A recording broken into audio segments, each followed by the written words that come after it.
Hey everyone, it's your boy Graphic back with another video, and today we're going to fly in Rocket League for 1 hour. We're going to be hovering here in the middle of the Rocket League arena as I fall down there. We are going to allow myself to actually create problems and, jump back up and start the aerial training right back on it, but we're basically going to fly for an hour and see how that affects my gameplay after an hour of just kind of hovering and rotating my car around. Basically trying to get the best practice I can possibly get by rotating my car around and flying in the Rocket League arena. So you're going to be able to know that after this, I'm just going to have it play for about 2 minutes 30 seconds, kind of show you guys what I did, to kind of see how this would affect my gameplay. But we're going to go and try some training packs and maybe some workshop maps after this 2 minutes 30 seconds of just flying around, kind of showing you guys what I did to prepare myself and see if I actually did get any better with aerial car control after this hour of game time. So right now we're just, like I said, floating around in the middle of the circle, just doing some laps around. So really you want to focus on rotating your car a lot and keeping yourself in the same spot with your boost. So maybe hovering your boost like you see me occasionally doing, and rotating your car around or going backwards. Doing some of the more advanced things will make you get better faster. I will say this right away. This definitely did help my overall mechanical ability with car control. There's no doubt about it. Rotating my car around and flying backwards were definitely boosted up based on all this practice I got running or flying around in circles. So it might sound stupid, it might sound crazy, but flying around circles does help your car control. So honestly, if you see what I'm doing here, and you can kind of just do the exact same thing but to your best ability. Obviously you might be better or worse, but basically just follow what I'm doing and you're actually going to get better just by flying around the ball. You don't need the ball for this. This is based on your car control and not based on reading hits off the wall or anything like that. This is that's for another day. This is solely based on trying to get your car control to that A+ grade that you probably want to be at, because honestly, having car control is better than anything else. If you're able to know how to control your car well, you're going to be a better player. So let's get into a workshop map. So right here, this is after the fact I did the 1 hour training. So I'm only like a C2, C3 player maybe. So this is stuff I can't usually accomplish very easily, and I'm having no problems with going backwards. So I can do this whole thing probably frontwards. Backwards is a whole nother story.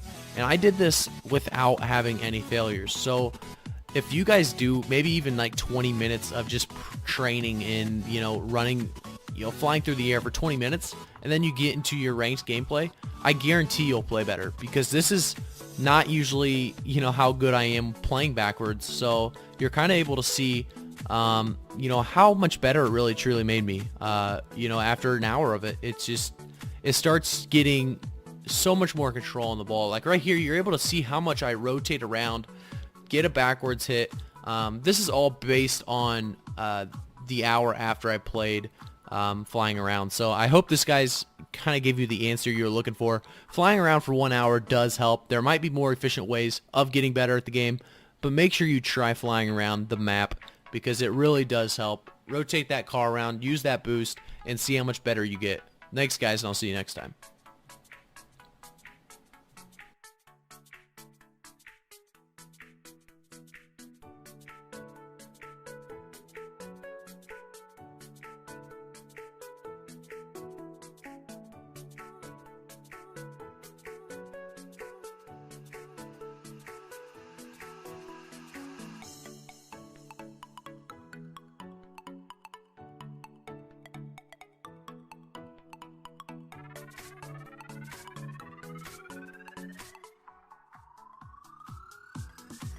Hey everyone, it's your boy Graphic back with another video, and today we're going to be looking at the top 5 solo randomized dungeons tips. We start out with number 1, and it's going to be all about the food. What kind of food should I be using?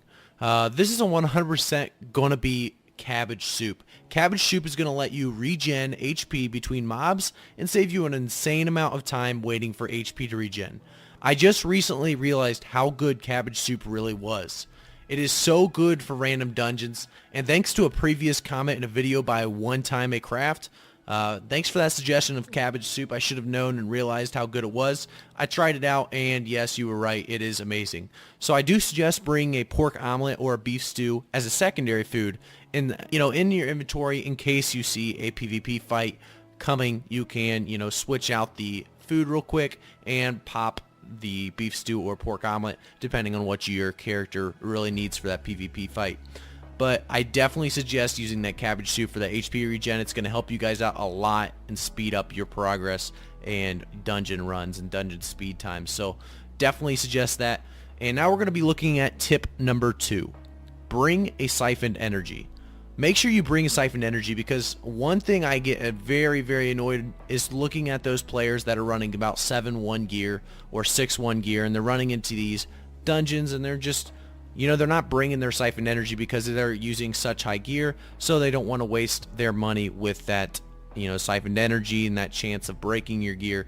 But you should definitely bring it with you, because if you get into a situation where you need to use that siphoned energy that only costs 8k, if you're going to get in a situation where you need to fight, you definitely would rather fight and lose one item over fighting and losing all the items. So definitely take that chance at the siphoned energy for 8k, and take that chance at the 15% breaking, the breaking chance of 15%. It busts your item power by about 100, and it's just going to make you a lot, safer in them PvP fights if you guys get in some.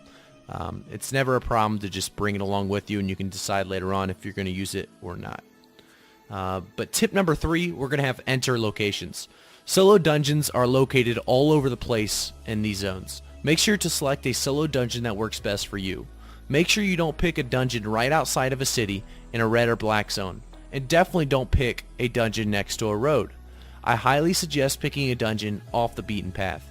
Also, to make sure your trips are even more successful, pick a dungeon close to a war camp or a territory your alliance owns. This will give you a fast access to bank items if you get a good drop from dungeons without having to go all the way back to town.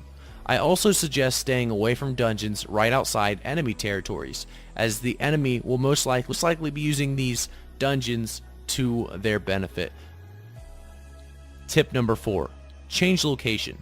If seen, change your location. The same rule applies if you're gathering. In a black zone, if you're gathering and an enemy sees you, you're going to change your spot. You're going to move to a different location. If an enemy sees that you have if they're able to inspect you and see that you're running a PvE build, noticing that you're a solo and not with a group, they may turn back and start checking solo random dungeons for players knowing that you are in an area somewhere. Take the precaution, do what you do when you're gathering, and leave the zone and play smart. Playing smart is sometimes more efficient than playing dumb and trying to speed past everything. Changing locations is sometimes the smarter and more efficient way than dying and regearing. Tip number 5, what zone? Solo random dungeons are available in blue, yellow, red, and black zones. I've had a lot of questions about this, and I wanted to make sure you guys understood. Make sure you understand what is possible in that zone, and before you get into that solo dungeon, make sure you understand the zone's qualities. In the blue zones, you'll be killing lower tier mobs. However, you have no way of dying to enemy players. This will amount to just okay silver and okay loot, as you will have no risk. Yellow zones, you will be able to die to other players. However, you will just lose a few stackables, damage your armor some, and lose a little bit of silver, but nothing more. You will receive better rewards, better fame, and loot than you would in blue zones. However, the yellow zone has harder mobs than blue zones and tends to be a higher tier. Red zones contain full loot PvP.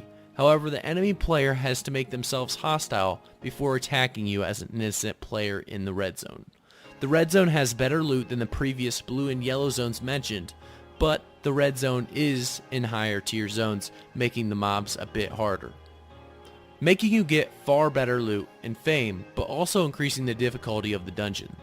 Lastly, we have the most dangerous dungeon in the game, the black zone. The black zone dungeons are the most dangerous because it is full loot PvP. You have no way of knowing if somebody entered your dungeon, You don't get that hostile player tick at the bottom right of your screen. You have no idea when somebody comes in the black zone and enters your dungeon.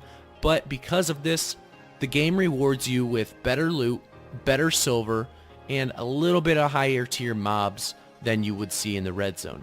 So it's definitely worth your time going into the black zone. I've done a little bit of black zone and red zone solo dungeons, and by far black outweighs the chance of death, because the black zone really does give you by far the best silver and fame that you can get doing solo dungeons. So make sure you guys take the time to play smart and play efficiently.